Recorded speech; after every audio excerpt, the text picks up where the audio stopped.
dollar sign, dollar sign, dollar sign, dollar sign, dollar sign, dollar sign. I bought them bottles on bottles. I fuck them all on the model. I said it matter but matter. I got them riders on riders.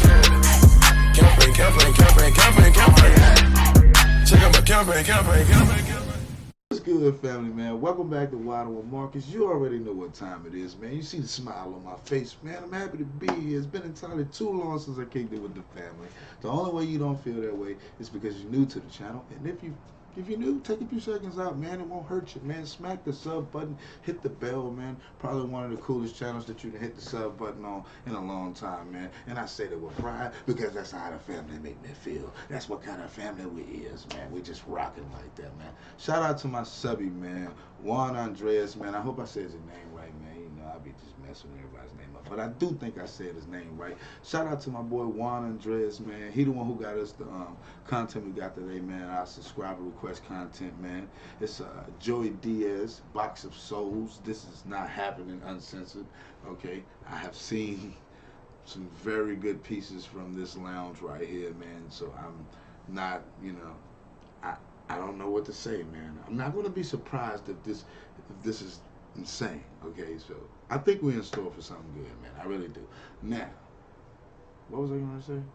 I lost this, man. How the family doing, though? On the flip side of things, everybody good? Y'all good, man? Everybody chilling? Everything good? Leave me something in the comments, man. Y'all already know I want to know, man. Now, I'm anxious, man. I want to get into this Uncle Joey. My boy Juan been waiting for this joint for a minute, and I'm sure a lot of the family miss Uncle Joey too, man. So let's get into this joint, man. Uncle Joey, Box of Souls. What in the world? And he pulled out a fucking gun, and he goes, "Listen, motherfucker, don't you ever..." The conviction in his face. Call me Martin the Fag, unless I suck your dick or you suck my dick. You don't ever call me Martin the Fag, or I'll put a bullet in you. Oh my God, Uncle Joey. Yeah, this one getting flagged right here. This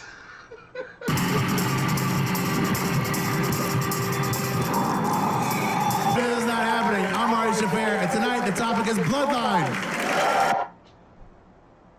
He cut his hair. Okay. I don't know what year this was right here or when, but yeah, he cut his hair. I'm just saying. He is one of the best comedians in the world, one of the best storytellers in the world. You know him from his podcast, The Church of What's Happening Now. One of my best. Did you hear that, family? He said one of the best storytellers in the world, man. Shout out to Uncle Joey, man, one time. Friends in the world, Mr. Joey Coco Diaz. He's a cool guy, man. How can you not love Uncle Joey, man? Unless you one of those guys that his step-pops beat up back in the day from the last joint I watched. I'm just saying. I can understand how you got a problem with Uncle Joey. But everybody else, we love Uncle Joey. It's so funny like that. You know, Santeria was big to me, and I tell you something, like, you look at me like I didn't cut chicken heads and shit. It was a beautiful religion. The lady who taught it to me, when we came from Cuba, my dad died. My mom took me up to 148. She was a dark Cuban, real pretty, an African Cuban woman, and she would throw cards, and she would read me little things, and she always read me scriptures. She got me because she had a fucking collie. She had like a lassie dog. That's how she'd suck me in and shit. I'd go up there to play with the lassie, and then she'd cut chicken heads and put spells on me and shit. But I love this motherfucker. I would go up there. That's where I saw my first dead body on Riverside Highway there. They had a piece of plywood. I was like 6. I went up there, and the kid from the neighborhood, and I lived on the west side at that time, you know, with little like fucking, you know, nice kids. These kids were fucking dirty. With little like, you know, nice kids, you know. Dirty and shit. Lack of dirty words. Nice kids. So I like going up there because, and then I'd hang out with my godmother, you know, and my godmother just taught me a lot of things. She always taught me to not hang out in corners because I was like a sponge and I'd pick up bad energies. And she told me to get a box when I was like 7. And she goes, "I want you to put everything that means something to you as you're growing up. You don't have to tell your mom, you don't have to tell nobody. Like your first lock of hair, she wants me to put my boots in there, my birth certificate, any trophies I had, my mom and dad's wedding picture." She just kept telling me, put little things in there. And every once in a while, when you get angry, I want you to go pray to that box. Just go over it and say, "Our Father," and just look at the box and look at everything, because that means you'll never get lost. And I would do that. I really believed in what she was saying. I filled up this box, and once a week I'd go upstairs. Even as I got old, I'd smoke pot and blow smoke into the box and read shit. You get the box blazed, bro. You know,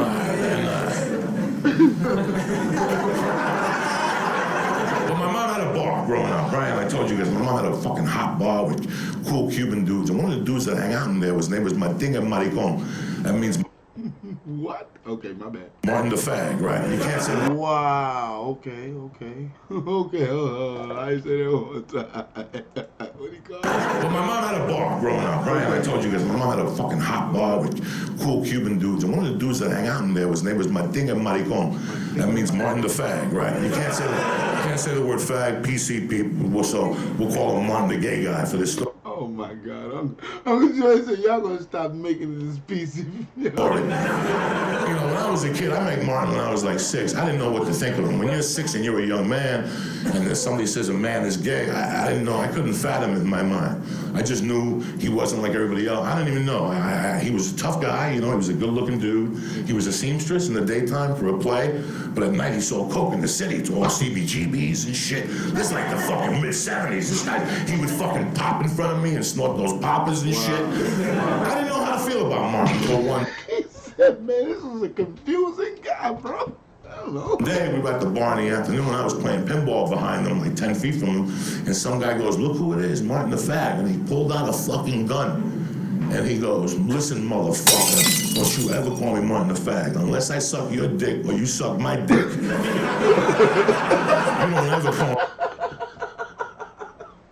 Say what you want to, bro. Martin kept a gangster with him, bro. Like, he disrespect me like that, man.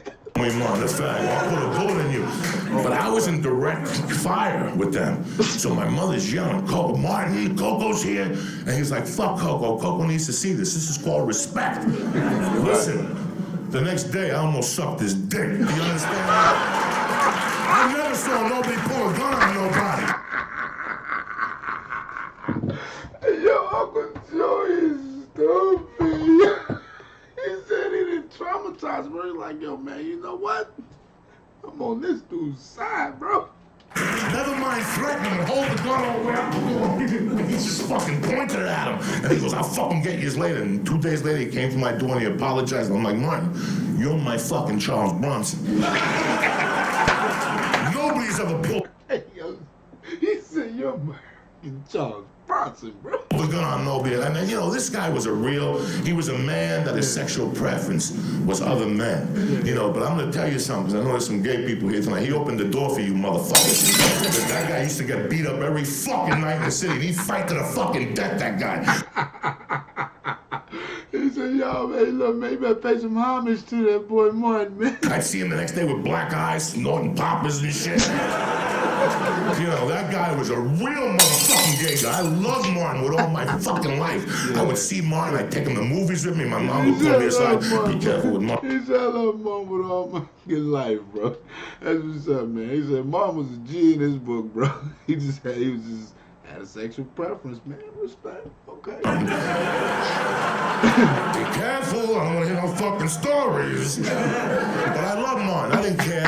Okay. I almost missed that, my bad. Door for you motherfuckers. That guy used to get beat up every fucking night in the city. He'd fight to the fucking death, that guy. I'd see him the next day with black eyes, snorting poppers and shit. You know, that guy was a real motherfucking gay guy. I loved Martin with all my fucking life. I would see Martin, I'd take him to movies with me. My mom would pull me aside. Be careful with Martin. That's what he said. My mama pulled me to the side. Be careful with Martin. Careful, I don't want to hear no fucking stories. But I love Martin. I didn't care. I didn't fucking care. At that age, I was tight with Martin. I'd go to Martin's house. He'd tell me about the bands he saw. He saw the Clash, the Police. He used to tell me about all this fucking music, and I loved Martin. So my mom died, and I had that fucking box. But I moved in with this Italian family. I couldn't bring... Yo, man. Did he just say what I thought he said, bro? Oh, let me see. I didn't know, bro. Let me see. About all this fucking music, and I love Martin. So my mom died, and I had that fuck. Yo, that is what he said, yo. I have no idea how old this video is, But rest in peace to one of the greats, moms, man. Straight up, man. You gave this guy an incredible life where he could share some amazing stories for us. And for that, we pay homage to you, man. Just know that, man. And I really mean that, man. I'm sorry, I'm gonna get back into the video, but I just want to say that, man. I had no idea, Joey, man. My condolences. It's never too late to let you know that, brother. My condolences, yeah. All right. Fucking box, but I moved in with this Italian family. I couldn't bring my Santeria box with these fucking savages, so. I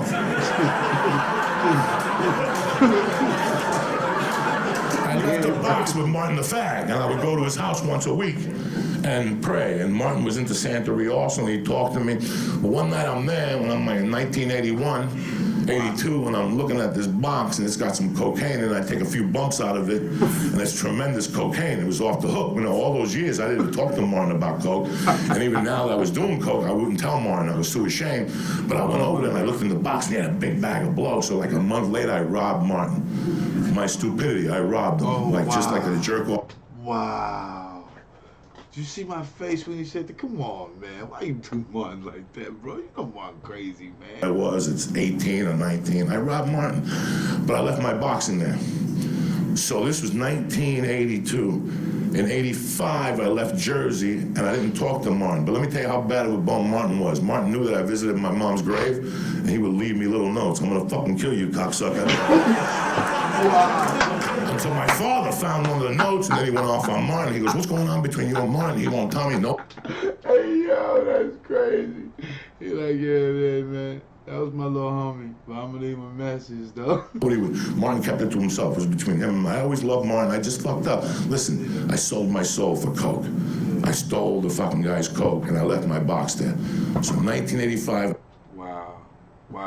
Hey, yo, that's Uncle Joey, a deep mother lover, man. Much love, man. You a wild boy, man. Let's get it. I go to 148th Street to cop weed, and I go, let me go see my godmother's home, because I'm going to Colorado tomorrow. I go upstairs to see my godmother, and she's talking to me. She goes, you still go pray and see the box? I go, I haven't fucking seen the box, Martin and me. And she goes, what the fuck are you talking about? I told you not to leave the fucking box over there, to bring it over here. And she tells me, she goes, are you doing cocaine? And I lied to her. I go, never. And she goes, you're not supposed to do cocaine. It's in your fucking numbers. And listen, don't do business with 3 people, because 2 of them will corner up on you, and you'll get fucked up. Sure enough, I got arrested for fucking kidnapping with 3 fucking guys. Anyway, that's a complete different fucking story. Uncle Jordan lived a rough life, bro. I'm like, yo, if you are truly in his family, bro, and like you can catch these jewels that he dropped from you, man, you are honored, bro. Like, these are amazing stories, man. I'm just glad he's sharing with us. Let's get it. Again, I went to Colorado, and I didn't come back to New York till 91. I went looking for that fucking box, and Martin had long gone. My godmother had long gone. I was lost, guys. I didn't know, and deep down inside, I knew I had sold my soul. So in 2013, I got a Twitter message to do a story about Santeria in England. And I do the story for this blog site in England. About a year later, do you know I wake up one morning, there's a tweet, and it says, hi, my name is Miriam, whatever my name is. We have your box. I'm married to your godmother's son. She passed away and left us your box. I flew to Miami a month later. I picked up my fucking box. Everything was in there. My hair curls, my baby shoes. Wow. That's dope right there, man. That story don't always be good like that for everybody. That's crazy. My fucking trophies, my mom's pictures, my saints, and I got my soul back. I got my fucking soul back. Not too many people ever get their fucking soul. Right there. So, that's my story. Thank you very much, guys. Listen, bro. Listen, wow. Another round of applause, man. I said of applause. Round of applause, man. You know, man, I got to get that official. Joy, man, one time, man. Wow. That right there, man, that's what you got to love about Uncle Joey, man. I just want to reiterate it for a second. It's like how he could take a real life story like that. Like, we had a good time laughing during the story, but it was passionate, bro. Like, Not many people can do it like that, man. Shout out to you, Uncle Joey, man. Keep doing what you do. Shout out to my subby for suggesting this one right here, man. You already know what time it is, man. You like that joint, thumb it up, share it, pass it around, put a laugh in somebody's life. But then again, put some passion in somebody's life, man. This dude right here do it the best, man. Worst part of the video. Part where I got to go to get some more. I got more subscriber content to get into, and I can't wait to get into it, y'all. Y'all already know what time it is. I see y'all then. Boy, boy. Ladies, y'all. Niggas hating on the kid, I guess it's cause I'm vicious. Rolling up in something new and taking all the bitches. How you get your car that tone, that shit is so prestigious. I would compliment your shit, but I would really mean it. Niggas hating on the kid, I guess it's cause I'm vicious.